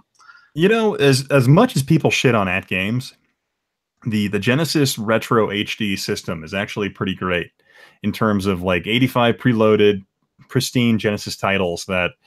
So like I ended up like on weekends when I wasn't having to do training when I was deployed, I would just drag out my I would drag out the HD and go hook it up in the bar and just play Genesis games, and like people would come up and we'd hang out and play like, because it has Mortal Kombat on it, all those other titles. So we ended up playing those, and it was just fantastic. It really, again, like you can go. That's the greatest thing about gaming is that like it's so inclusive, and like anybody can, especially the old stuff. It's not a lot of buttons. You don't have to know too much about the old games to play, and once you get a feel on it, and if you're at a party or something and people want to play, like anytime I go somewhere, there's always something in my car that I can be like, hey, let me grab this thing and we'll bring it inside. I take stuff with me all the time. My Switch has recently become that thing, like the go-to. If I'm out, if I know I'm going somewhere for the weekend or whatever, I take that with me. And bar, I've played Street Fighter at the bar with people. Like the commercials they first promoted that thing with was, a very social type of looking commercial, like hanging out and a bunch of different people playing. And I will give it that much. It is fun to take the Switch to a bar and play another drunk dude with some right there on the counter. That's the dream, I think. Ultimately, just taking the system and playing with the drunk people. And that was, I thought was really fun about the at games Genesis, because like I had these people like, holy shit, a Genesis, like playing that. And then my favorite thing ever, like you ever played Columns? Yeah, so like Columns I absolutely love because I'm fascinated by it in the sense that it's like Tetris but incredibly unfair. It's somewhere over there. Yeah, right there. I think Columns 3. The new collection here has got Columns 1 and Columns 3 on it. Oh, hell yeah. That'd be fun to play against somebody. Columns 3. Yeah, I think you can actually like rotate and change your pattern orientation. So like but Columns was always one of those games where like it was just so incredibly unfair because like there was no way as a human you could play Columns 1 for longer than like 15 minutes without just an incredible stretch of luck. And so that game's always really fun to bring to bars because people are like, what the fuck? It's like Bejeweled, but harder. The OG Bejeweled. Oh, yeah. That's the one I was loving. Like I have a Sega Game Gear as well. So I always love dragging the Game Gear around as well once in a while and making people play Columns on it because it's just, I think it's just a better game than Tetris because of how unfair it is innately. Murr has joined the chat, I see. What's up, buddy? How are you? Hey. Good to see you in there. Can we get him into the live stream or no? You have not been fully replaced. If he wanted to join in, he's more than welcome. I can send him the link here. Mm-hmm. You let us know, Murr. got a moment you can get on cam. I know you had some stuff you wanted to talk to Ian about. And again, mainly it's just, man, I just wanted to, we've definitely talked in chat. I've, chatted on your page while you're live streaming and stuff, but we've never had a moment to actually sit down and talk. Yeah. It was kind of, because the cool thing, like I followed your channel for a while, like I was saying, because I've always enjoyed like your narrative story structure, the way you put cons together. And it's always been really entertaining. I'm trying to think of like the first episode of yours I watched, but I can't really, I know it's been over like a year and a half because I've been following you for a while. Because did you ever post anything on like Reddit game reviews or anything like that? No. I found you somehow, and then I started watching your stuff because I thought it was rather captivating stuff, and kind of, it wasn't like the way people would act with like a standard game review talking about it, where yours was more like talking about what games you picked up and what you plan to do with them. And I always thought that was really interesting because a lot of people wouldn't go that route. Right. They just tell you what they got and they stick it on a shelf. Yeah. They tell you what they got, then they do a whole review about talking about the game, what they liked about it, buttons, blah, blah, blah, where it was made. That kind of standard format. And your show never really conformed to that. And I always thought it was pretty cool.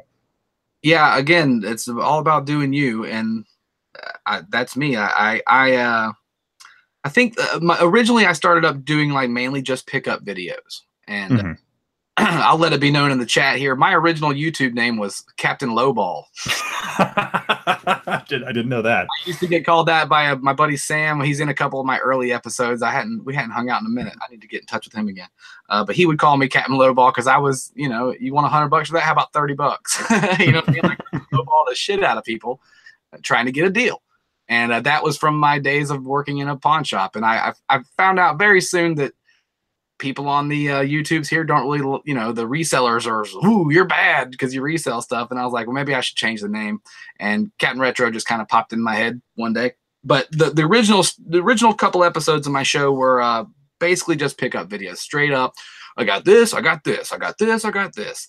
And I sat back and watched it, you know, one day, and I was like, I need to do more of a format that I would do that's me. You know what I mean? More like a Saturday morning cartoon show / pickup show where it gets wacky and you don't know exactly what's going to happen. And that's when I started doing the rating systems with the new CaptNRetro show, episode 1 or whatever it is. And that started about 1.5 years ago. Like I did maybe 15 episodes of pickups before I was like, I need to make a real show out of this. That's not just the same as everybody else, just picking up stuff and showing what they got. Yeah, because it was kind of funny. Like if you watch, like for me, like the transformation of my show to what it eventually became. Tight white. That's funny. But so for me, my show went from being like I would try to do history tie-ins to gaming. And then I found that was just ultimately, I'm like, this is really hard because I have to come up with good ideas and expand on it. And I found that was like that got a lot of traction back in the like 2010s, but now it's not so good. And ultimately, I wasn't having fun doing it. It was just a lot more effort was associated with it because I had to come up with these like really interesting ideas that didn't really click into gaming all that well. And then I kind of fell into like when I started, like I was looking at the Sega SVP in that episode. Like I found all this really fascinating stuff about that and how Sega had all these amazing plans for it and then ultimately never did anything. And I was kind of having these much more fun ideas about expanding into these things and like looking at what was going to happen and what their plan was and talking about where it went and where it could have gone. But I thought was a lot more fun than kind of what I've been doing. And that's where, like in the Sega 64 was one I was reading about because Tom Kalinske talked about it in an interview. And then he also talked to the writer of the Console Wars and talked about it in there. And that was absolutely fascinating to me because that represented a few other things in terms of Sega fundamentally had a fragmented future picture in terms of Sega of America had what their vision was for the future and Sega of Japan had their vision. And that ultimately came to a head with the 32X and the Saturn because Sega of America saw the future as 3D games where Sega of Japan was still stuck in that 2D kind of mold. Right. And so it was absolutely fascinating as to where they went. Sega's its own thing. They're a wacky animal, that company. Oh yeah, it was absolutely intriguing because like the funny thing was if they had like I'm a firm believer, like some people would disagree with me, like especially some people in my comment section, like I'm a firm believer if Sega of Japan had full-heartedly listened to what Tom Kalinske wanted to do, they'd still be in the console business today. That's my opinion. I mean, like I'm sure there are some things you can look at, like some people were always like, oh, I mean, this is the guy who couldn't sell the Sega CD and the Sega Pico. And I'm like, well, for starters, the Pico had no budget and the Sega CD was this expensive monstrosity that no one really wanted to buy. So it's kind of, it's really, like you could argue a lot of different things, but I always thought that was fascinating. And now I find myself, I'm working on my Hasbro Nemo review right now. And I got a couple minutes of footage finished for that one finally. I know nothing about the Hasbro Nemo. What is that? Is like a Pico? Oh my God. Like, okay, so the Hasbro Nemo is probably, I would say it's like a device of wizardry. So essentially, you know, like, okay, like Night Trap, for example, right? You know that game? Yeah. So Night Trap like came out in the Sega CD, but before that, got it on the 3D. It was actually made in 1987, right? And it was made for this Hasbro Nemo, which was going to be a VHS-based game system. And it achieved this through basically, it was a VCR that had a 4-head reader system that because a VCR with 4 heads can read multiple data inputs at once, what that allowed you to do was actually have multiple tracks of video you could toggle between on the fly within an analog VCR. And so they would basically pair the multi-head VCR input reader system with a Coleco or enhanced ColecoVision. And you'd have a video game overlay and then a scoring system associated with that. And you could interchange between the footage and basically make changes on the fly, all at VHS quality video. So it's incredibly insane and, like, I would say borderline magic as to how they figured it out. And so I've been working on that review, and I actually enlisted a few of my engineer friends to try and figure out the science behind it, because I've found a number of the patents and design what would it be, design workups they have registered with the patent for how it works. And it's absolutely fascinating. And like, this is a system that I think if it had actually come out in 1989 or 1988 when they were planning, would have kind of changed the video game landscape. And like that being like, you had like, so essentially the Master System and the NES were going head to head in the 80s. And then it was going to be the Genesis. But this would have been an entirely different video console format that would have been released and been absolutely crazy. It sounds similar to the thing. My cousins had this thing that we played. They lived in Cincinnati, and we got to go up there like, once or twice a year. We'd go visit my aunt and her kids and hang out. And I've been, there's a theme park there. Whatever the theme park is, they go to on the Brady Bunch. I don't remember. I remember the Brady Bunch, but I don't remember where they went. The name of it just popped in my head, Kings Island, because I've been there like 5 or 6 times in my life, and it's basically like the Six Flags of that place. Flags near you, but they had this thing, and I can't remember the name of it either, but it was like it was VCR tape games where you would shoot a laser or light gun at the screen. It was a game. Action Max. Action Max. They had a Pops Ghostly game, and you were going through this haunted house and shooting these things, and it kind of had a scoring system, a little red like LED light ticker type thing that would, if you hit the thing in the correct timing, it would count off a point for you. So very basic, Yeah. So what's really intriguing about that is when people think of the Nemo, they dismiss it as an Action Max type console, but it was actually so much more than that. And that's the crazy part, because people like their experience with the Action Max is like, oh, you shoot it, you get a score, right? But with the Nemo, you would have actually had true interaction, because games like Sewer Shark and Night Trap were actually produced for that platform. So you would have had multiple like changes of what you could have done. And so what's really funny is like, I've been doing a lot of research about the Nemo, trying to figure out exactly like what happened and where it went. And so essentially why the Nemo never came out was that there was that whole VRAM shortage in the late 80s, early 90s, because the United States and Japan went through this whole trade war thing where Japan was dumping basically dirt cheap garbage VRAM onto the market and just collapsed the industry. And then they just controlled it from there on out for probably the rest of the decade almost. And so you really couldn't get cheap VRAM, and essentially the Nemo depended on the VRAM to do the frame controls, where the VHS tape would feed it footage and then it would freeze frame until active footage came up, and then it would change and toggle your footage. So this really crazy interwoven fabric of how the console would work. And so basically, but anyway, I'm getting sidetracked. So, but the shortage of VRAM resulted in the system price absolutely exploding to like $300, because Hasbro was like, we'll only launch the system if we can sell it for $100. That's the only way we'll do it. And they could have done it because VCRs were cheap and VRAM was pretty cheap in 1986 when they started the project. And then that kind of exploded on them and they couldn't keep it down. But here's the weird thing. So like in all this time looking for Hasbro Nemo stuff, like no prototype has ever emerged. Nothing ever has shown up actually showing the system. So that's kind of the weird thing. But I'm kind of the opinion that like they got it working because they had 250,000 pre-orders from Toys R Us, which is kind of crazy. So the system would have immediately had a shit ton of sales had they gone to market. Wow. But it's absolutely just this fascinating bit of history that hasn't been looked at. Like I've looked through $300 in 1988 would have been $640.80, something like that. Yeah. And the reason why they wanted $100 was that the NES at that point in time was also at $99. So if they'd launched that system with game, like, I mean, I'm not to say like Night Trap or Sewer Shark are absolutely great games, but if they'd come out in 1989, that would have been kind of game changing in a sense. Yeah. Sounds incredible what you're describing. Yeah. So it's really just amazing stuff. And that's kind of what drove me to do that. And I've had a few other like failed projects I've been working on because like I have this desire to actually go and talk to real people who worked on some of the consoles. Never heard of the Historic Nude. He seems historic Nude. Quite knowledgeable. Dude. Thank you. I'll leave a little link to your channel again here. Ty White, go check it out. He makes some great stuff.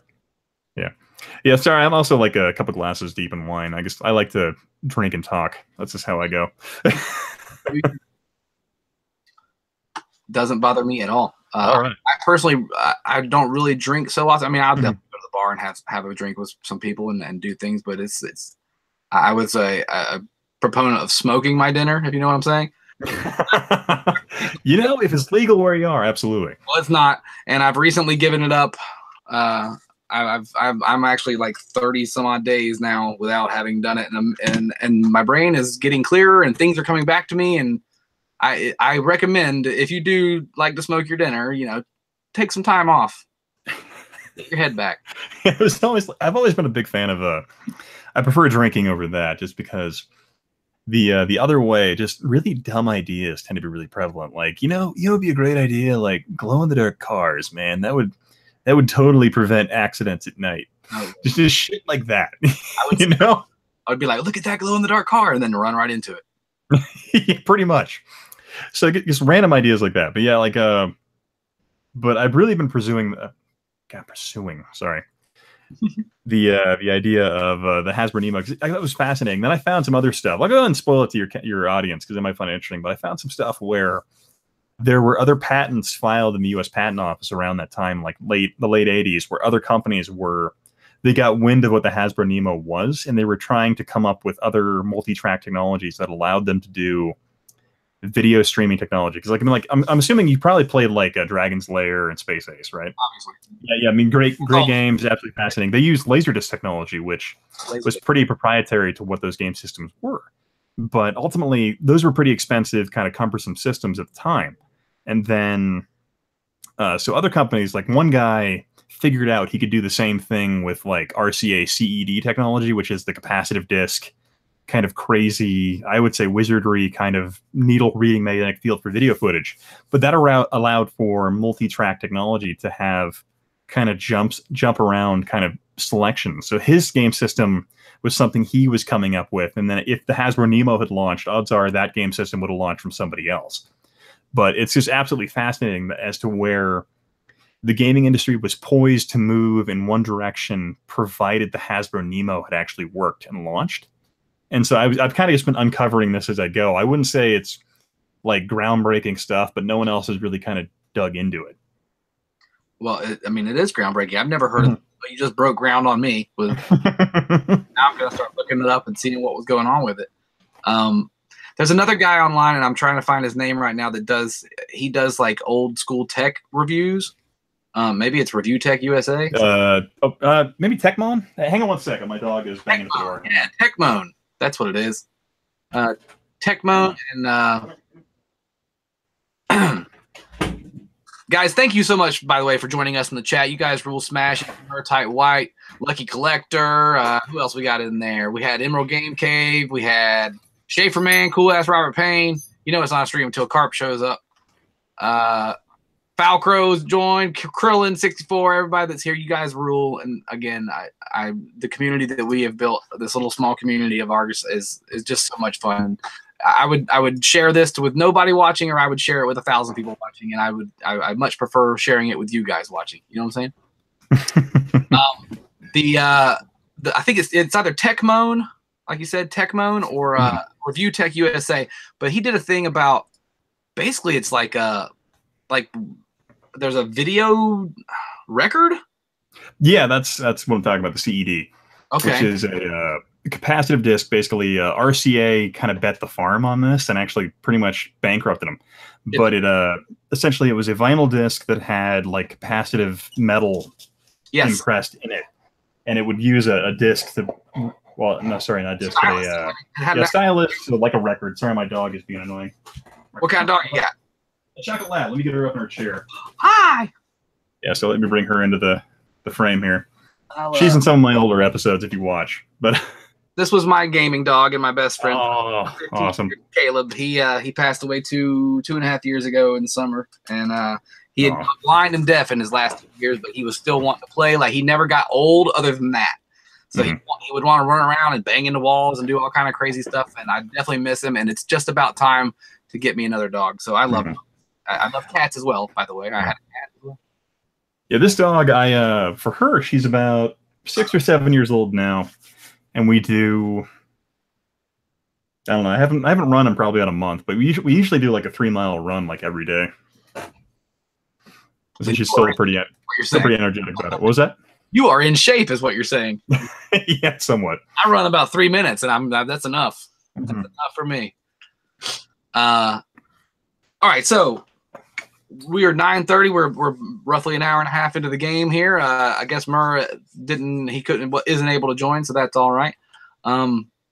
That's basically what I had to talk about. I just wanted to get to know you a little bit better. Again, we've talked a lot in chat and stuff, and cut up with each other, but it's nice to actually meet you. And again, I respect the shit out of your channel and what you do and the in-depthness you go into. Honestly, I don't know if you've watched my little pinball. I made a little bitty mini pinball documentary about when pinball was illegal.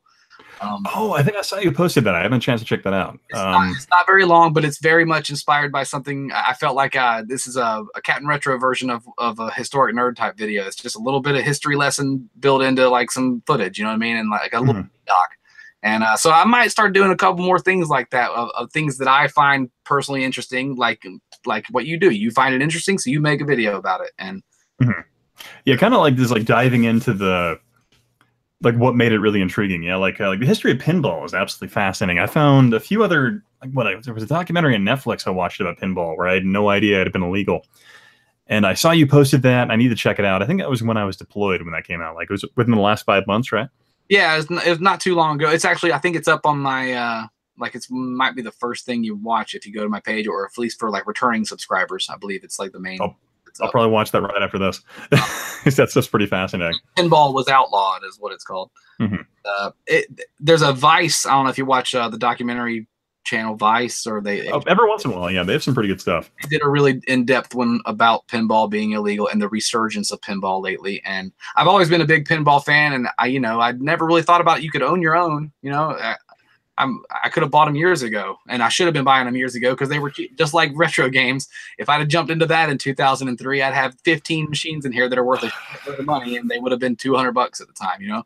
Yeah, man. Like for me, like one of my biggest regrets is not getting into retro collecting earlier. Is like there's a lot of stuff I could have bought for dirt cheap. Like for me, like one of my biggest interests has always been the Sega 32X. Yeah, and like collecting for that one has always been kind of hard, even because like there's not enough of it around. I say that none of this stuff is my childhood stuff, but I grew up when my granddad passed away 10 years ago or so. He left me his 1989 Pontiac Grand Prix, and I drove that for about a year and a half before I got like 82,000 miles on it. He had like 68,000 on it when he passed away, so not a lot of miles. You drive it downhill to church on Sundays? Was that all he did? Basically. And, he actually worked at the commissary at the Air Force Base, Moody Air Force Base, in about years and years. And it was 3 miles from his house, so he would drive 3 miles to work and 3 miles home and hang out with grandma. But anyway, when I was driving that car around, I just parked it here at the house years. It's been sitting parked at least 8 years now. And I went through it. We're getting ready to sell it. We'll take $500. Anybody want to buy it? It cranks and runs. It could probably use some engine seals and stuff. It's been sitting there for a while. But I went through the trunk and I found two things that were mine. This is a Smoke Gray 64 controller and my copy of F-Zero X with my initials in the back, because I was one of those fucking assholes who would write on games. So KTC is written on the back, and I was like, holy crap. And this has a memory card, which I think is my college games. You know what I mean? Like there should be saves on here if they still work of I haven't tested it out yet, but there should be saves on there of our F-Zero times. And me and my buddy Alex and Dave, we used to have battles about shaving a half second off of a time on a lap on F-Zero X. And like, if I can go back on there and find those and then put up new scores against those guys, they're going to be so pissed. And I can't wait to do it. For me, it used to be like the thing I was absolutely proud of was I absolutely fucking loved GoldenEye. And it would be like my friends would do a thing where it'd be 3v me. And like I would just like sit there and just fight them in GoldenEye and just absolutely trash them back in the day. I'm like, I'm not that good anymore, unfortunately. But man, I would just love the crap out of some of those freaking N64 games. Yeah, we played a lot of GoldenEye, a lot of Smash Brothers, and a lot of F-Zero. And F-Zero was a carryover because we played a lot of F-Zero on the Super Nintendo too. Those two guys that I hung out with all the time.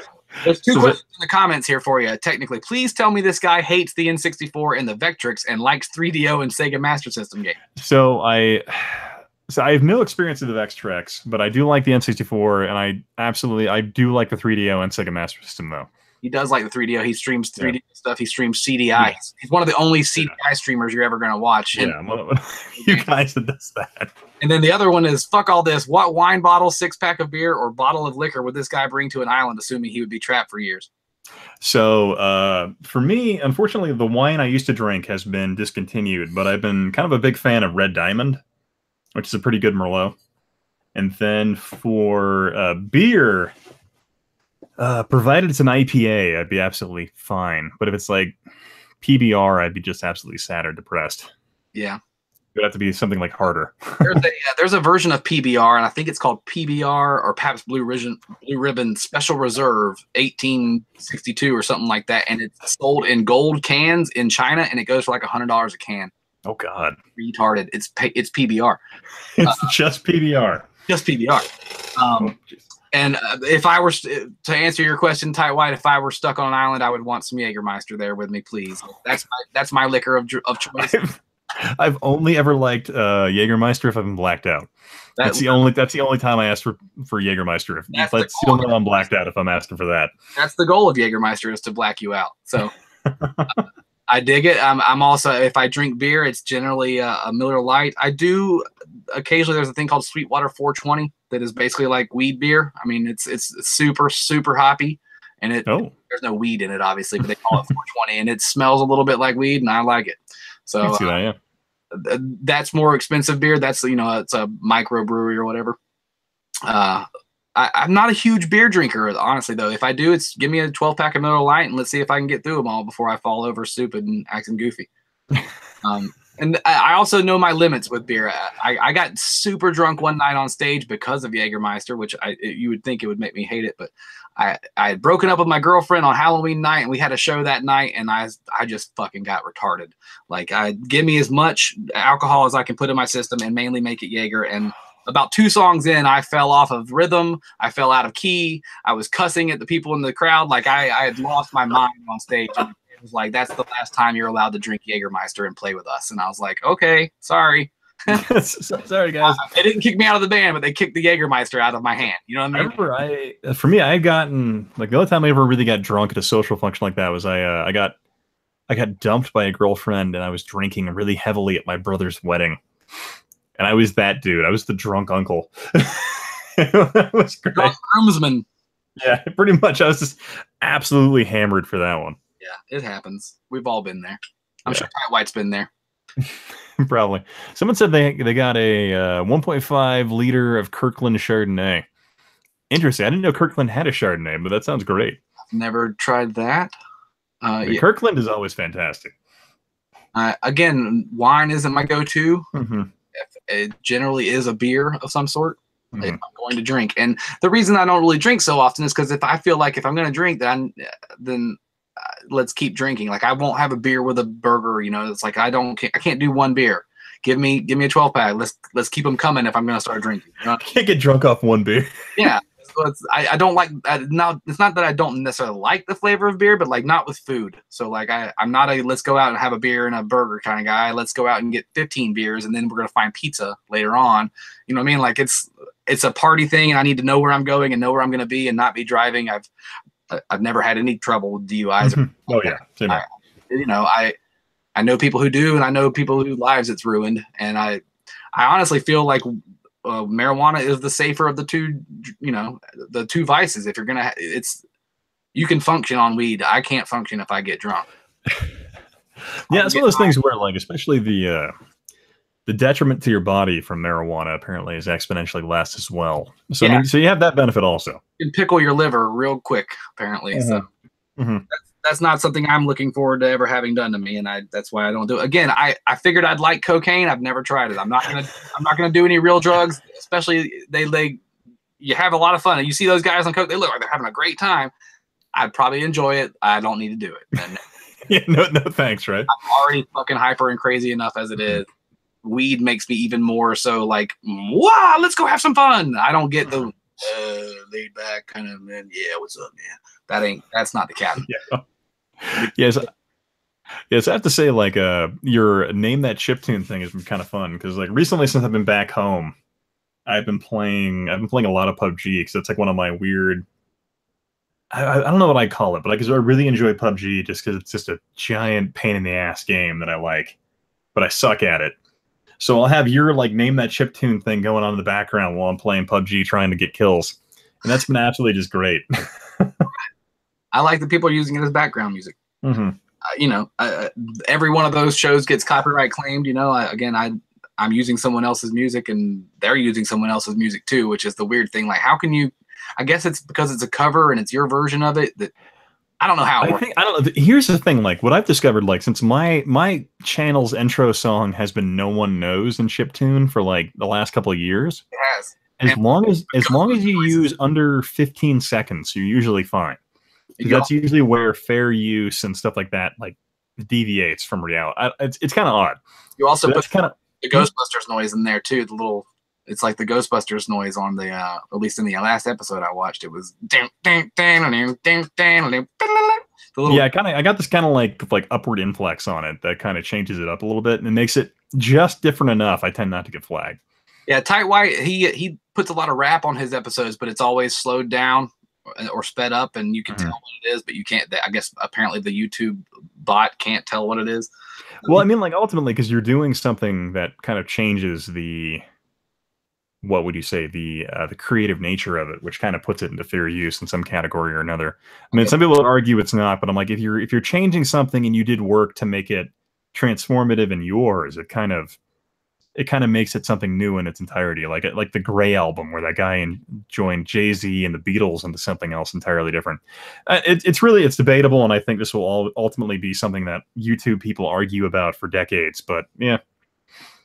All right, final question. We're at 9:45. I got one more question. Oh, sure. Yeah, if you want to go longer, I'm fine too. Okay. I got a couple things I was going to do around here before the night ends at my house. Gotcha. You're like, it's almost like what? It's almost 10 o'clock here. Oh yeah, it's kind of later for you. Yeah, I got a pile of laundry. I was going to go tackle pile of laundry, and I cleaned my bed sheets and stuff earlier today, and I was going to go get those and put them back on the bed and make sure my room's nice and clean, like a grown. And anyway, the PS5 rumors. Do you think it's time? Do you care about the 5-year cycle, the 7-year cycle? What are your thoughts on that? If it's happening, what's going down with it? Here's the funny thing, like, so the PS5 rumors, I think if Sony plays their cards wrong, they'll end up with something similar to what Sega did in the late 90s, where they're like, Bernie Stolar was like, the Saturn isn't Sega's future, and will just absolutely tank the remaining sales of their system. Because I mean, what game developer is going to sit there and waste their time working with that system if they know it's just going to be abandoned in a couple of months' time? And so, like, I don't think, because ultimately, like, it seems to me like the game cycles have gotten longer, just in the sense that there hasn't been that drastic of an improvement in gaming hardware. I mean, like, for example, like my PC, like my main gaming rig, I haven't done anything substantially different to it in probably the last like 8 years. Like, it has like a 4 gig memory card, 4 gig video card, 24 gigs of RAM, and it still runs everything absolutely phenomenal. So really not much there has changed in terms of like what your baseline is for system performance. So it'd be kind of silly for them to go ahead and say, oh, we're going to go ahead and roll out the PS5 when they have the PS4 Pro and the PS4 base, where that runs pretty much everything that it'll look similar and can be similar to what the Xbox One is offering. So it's just a bad idea if they actually like roll forward with it, because they're just going to shoot themselves in the foot and completely destroy what headway they've made with this gaming generation. Because I mean, you could argue the PS4 is probably the definitive winner of this generation of gaming, because the Xbox One has kind of had a lot of missteps, especially with the dumb name and a lot of the other stuff where it was tied to always on online stuff. Right. But I don't know. It'd be kind of an odd choice to make now when they're already on top, to go ahead and move forward with another game system when nothing is really requiring that extra step in hardware. That's just me. That's again, I'm not playing from the PS1 to the Xbox 360 was a major leap for me. Like, I thought, holy God, they've perfected polygons. You know what I mean? Like, I don't know if that's the technical term, but I know polygon gaming was basically PS1 era stuff and 64 era stuff. But but like it was such a mind shift for me, and like I couldn't imagine being 13 and having an Xbox 360. You know what I mean? Yeah. I was like, this thing's the future. And then, you know, now we're well beyond that at this point. But yeah, I had a PS4 when it dropped, so I could play the baseball game, because that's the only system with a real baseball game on it is PlayStation, or at least with a major league licensing situation going on. And I upgraded to the Pro, and not that I have a TV that needs it. I just figured it's out, I might as well grab it. I like the PlayStation 4, so I'll grab this Pro. And the only thing it needs, and they were mentioning it in the comments, is backwards compatibility. Like, get on that train, let me put my PS1 games in my PS4 and play them in better looking, you know, upscaled 4K, yeah. not that my TV is 4K. I've got a decent little HD, you know, 1080 TV, but it's not super amazing. It's a Dynex, you know, and I've got an Emerson over here. I've got two TVs in this room. That one runs the Xbox. This one runs the everything else, the VCR, the Laserdisc player, the Wii U, the PS4, my Retron 5, my Super Nintendo that's stacked there. I'm missing out on a couple generation consoles. I went back and ended up getting them. You know, I was like, when I found out about Grand Theft Auto I was like, what is this Grand Theft Auto game that I hadn't heard about? So I went and bought a PS2 and started playing that. I didn't have my first original Xbox until about 5 years ago, when I finally picked one of those up at a yard sale. But like, you know, I missed out on a lot by taking a break from it. And it's nice to clear your head from stuff. But again, I've jumped headlong into it in the last 5 years. And I was collecting and doing things for about 2 years again before I started making a channel about it. And what really inspired me to get on and do it was just like, none of my friends that I hang out with in real life really game that much. And I was watching all these guys on YouTube. I was like, I can make friends there. So Yeah. the community was really what inspired me to like, I'll share my stuff and hopefully I can find some like-minded morons to hang out with.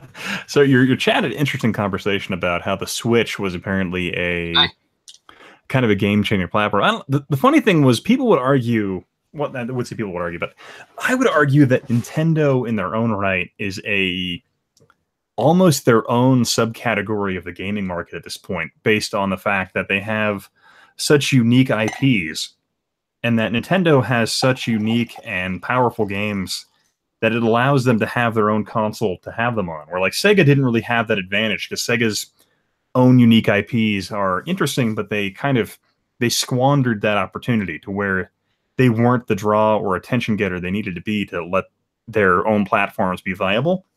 And Sega saw the opportunity to become a multi-platform publisher and make more money that way. But Nintendo has always had their own unique power and prowess in terms of, they got there first in a lot of respects to a lot of concepts in gaming, and that made them rather unique. And also their IPs draw a lot of their own uniqueness to them that draw people into buying them. So that way, every Nintendo game that they publish themselves is a multi-million-dollar game seller. So they have almost their own independent market that this is probably wrong, but they're their own independent market that allows them to sell games exclusively of the major markets. Because like PS4 and Xbox One are almost their own mainstream kind of borderline PC gaming market, where you have a lot of the mainstream titles that play on those platforms, where Nintendo didn't have to bother with that because they have their own uniqueness to them. Well, they're innovation. That's Nintendo. Yeah.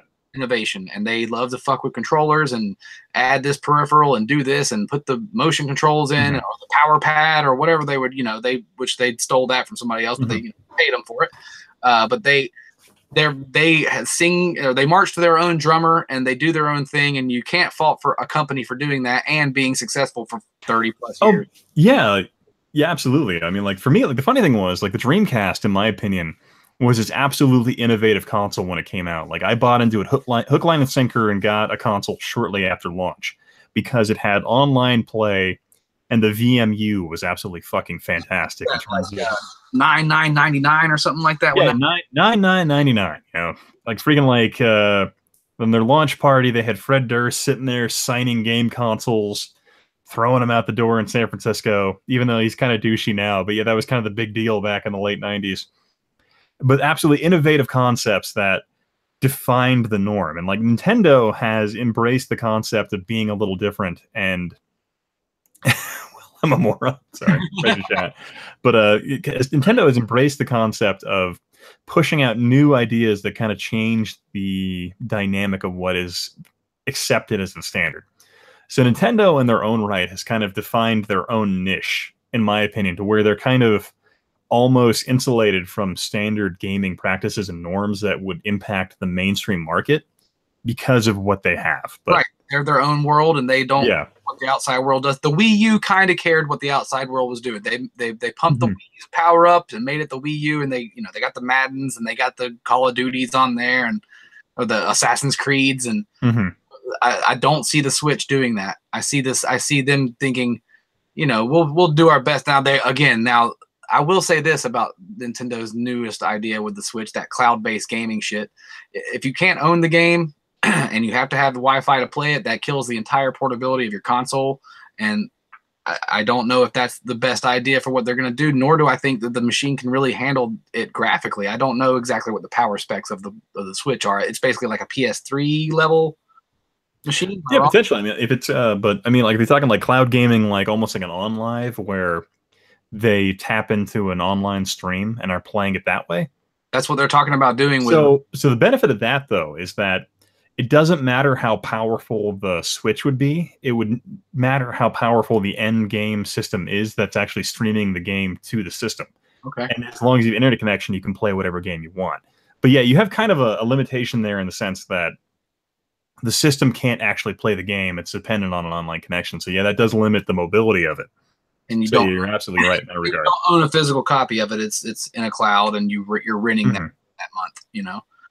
But again, there they go again, swinging for the fences and doing their own innovation and trying something different. So you can't fault them for that. I like the fact that they, again, are Nintendo. When you think video games, especially as a kid, when I thought video games, I thought Nintendo. And I still think this day, the first thing that pops in my head when someone says, "Oh, you like video games?" Like Nintendo is the first thing in my head. And well, I mean, like I don't consider myself a fanboy of Nintendo, but I for some reason they've become synonymous to me with gaming. Well, I mean, like it used to be. Like if you ever went to like a local mom and pop rental shop when you were a kid, it'd say like it didn't say video games for rent; it said Nintendos for rent. Yeah, like remember that, and that meant everything, including Sega Genesis and like even the Atari shit. It just meant like Nintendo. Nintendo was the catch-all phrase for it all, and it was always Nintendo tapes. Nintendo tapes. Okay. Yeah, Nintendo tapes for rental. Yeah, but that was just kind of the crazy thing. Like they became synonymous with what games were. And that kind of cemented them in the video game culture at the time. Like it kind of was what Atari couldn't do, because Nintendo was like, you know what? We're going to staunchly control this and be absolute assholes to everyone else. Yeah. And make sure we have a permanent foot in the door. That's the way to do it, apparently, because they're still around and they're still ass. Oh, they did it right. And Nintendo has been absolutely just dominating. I mean, like what was it? Like I was reading, Nintendo's primary philosophy hasn't been hardware innovation. It's been innovation with technology that's already been proven. Right. So that way, when they have a game system that they can push to market, it's in technology that isn't pushing the cutting edge, and they can make money off every hardware system sale. Where every other company has always historically lost money on a game system sale, Nintendo has always made money on every piece of hardware sold. Right. The PS3, they were losing money selling PS3s, right? Yeah. Like, but then again, Sony at the time, I think like the funny thing is Sony is absolutely hurting in terms of everything, because like the Bravia video TV series has been just absolute garbage, overpriced.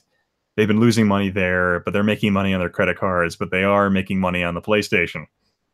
So Sony's like, but when they launched the PlayStation, they absolutely massive, just juggernaut corporation that could lose money in every system sold. Right. And Sega couldn't afford that when they launched the Saturn, but they moved forward with it anyway because they had this philosophy of we're Sega, we'll make good games, don't worry about it. But the Saturn ultimately just kept pushing out mediocre title after mediocre title, and then the vast majority of their library was garbage, and that's why the Saturn never really took off. And that's just my opinion. And the only real stumbling Nintendo's done in the last few years has been the allowing the amount of shovelware to hit the Wii, because I honestly felt that kind of killed the system early to me. Like I couldn't find anything really good worth playing that wasn't a first party Nintendo game on there, and like it's all stupid little games on there. But when the Wii U hit, they were trying to fix that, I think, and that's why there's so many amazing games being ported to the Switch right now from the Wii U, because these games are worth playing, and we're going to make ports of them, and you're going to force you to buy them twice, type of thing. They stumbled with that. I mean, they sold 100 million consoles. They didn't stumble with the Wii, is not what I'm saying, but they stumbled with that Nintendo seal of quality that they would put on stuff. Yeah, the Wii was kind of funny because, like in the early days of the Wii, there was a lot of really definitive titles that you're like, oh, these are badass. Like a lot of the mini games, a lot of their main first party titles. But yeah, towards the end of the lifespan of the console, there was just a lot of trash out there. Like, but then again, like you could go anywhere and buy a Wii game. It was really weird. Like I remember going into like a gas station and they had Wii games for sale that were titles I'd never even seen before. They were the fidget spinners of their day. Oh yeah, I mean, like Wii games were absolutely, like, a lot of the ones later on in the life of the system were trash. So it's really interesting stuff there.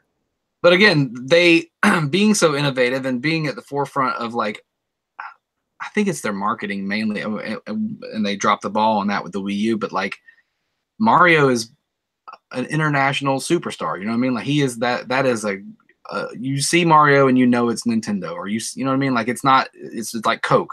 Like it's just a huge brand name now, and that's why they're the juggernaut. But you got to also remember this: Nintendo is generally marketed to kids. Like they kind of pumped up with the Switch's push of a young adult type of thing, and sharing it and going out in the world and being at a bar or whatever, play at a soccer game and playing the game with somebody else. But like, I would say 80% of their focus is the kids. They want the kids. You hook the kids young, get them hooked young, and keep them in the game. And again, it's the same as drugs. It's oh yeah, I mean, like first hit's free, right? Exactly. So Nintendo definitely has that corner, like that market cornered in terms of, like, they know who their target demographic is, so they've always kind of gone after them, like time after time. So they definitely have that on lock. That is for sure. What's Ty White saying? The Dreamcast had to be an absolute dial-up nightmare. I could not even. So here's the thing: like when I used the Dreamcast online when I was a kid, playing like the SegaNet stuff, like it was great, like no problems, at least, but for what 56K had to offer. Because I remember playing, like, even though like I'm not a big fan of football games, I absolutely love playing like 2K Sports NFL Online. Okay, well, that's actually a topic for our next podcaster. I think with me and Murr is we're gonna try and bring 2K back. Like all they have to do is offer the same amount of money that Madden's doing to get the NFL contract. We need 2K Sports to give Madden a run for its money again. Oh, God, I wish. I think I thought EA bought Sega Black, the company that made the 2K Sport line. They may have, but they also they paid for up until 2022. They have the exclusive rights to use the NFL players and likenesses and stuff like that in their names. Contract, but it's also something that every year that if they were offered the right amount of money, the NFL could cut you off a piece of that too. It's not. It basically like forced the door shut. Almost shut, you know what I mean? But apparently, what I was reading about it, you could, if you had enough money and you wanted to get the NFL license, you can do it. It's not like it's a true exclusivity deal. It just sounds like a true exclusivity deal because of how much they paid to do it. And 2K was like, I guess we're not making football games anymore. Or same thing with college basketball. Like we need more college basketball game. I'm not even a huge basketball fan, but I always love playing college basketball games and any kind of sports game. Again, those are console sellers. Madden is a console seller, and I get it, but Madden hasn't innovated shit in 15 years. It's just been the same game every year with, ooh, look at that blade of grass. It's a little shiny. Do you like having a better roster management system? Yeah, I mean, basically that's what you're getting. Or, hey, download these packs and pay for them. It's microtransaction city. Murr was telling me he's got a buddy that's a pretty well top ranked Madden player online, and he spends over $1,000 a year to keep his team in the red or in the black, I guess, in the black. And $1,000 on downloadable stuff for a video game blows my mind. Like I don't do that stuff. Fortnite was free. You know what I'm saying? Like I'll play some of that. It's pretty fun, but I'm not spending anything on that game. I'm not going to pay one cent. And Murr was very mad about that because he paid for the full package when that game came out with the collector's edition. And then like 2 months later, they were like, okay, we're going to give you this thing for free now. And it really made his chaps raw. He rawed his chaps right up. Anyway, it's 10:03. I got a whole bunch of stuff I need to handled. But dude, I seriously appreciate you joining me and having this chat, and it was awesome and a pleasure to meet you. And you guys seriously go check out Historic Nerd. The channel it'll blow your mind. Like his reviews are fucking in depth, and he does his own graphics and overlays and stuff, and it's much better produced than the Retro Show is. Again, thank you so much for being here, man. Yeah, my pleasure, man. Hooray! And drink some more wine. You deserve it. Oh, will do. And you guys have a radical night. Where'd my clicker go? There it is. Later. Thanks for having me, man. Yeah, man. Thank you, Captain. I don't know if that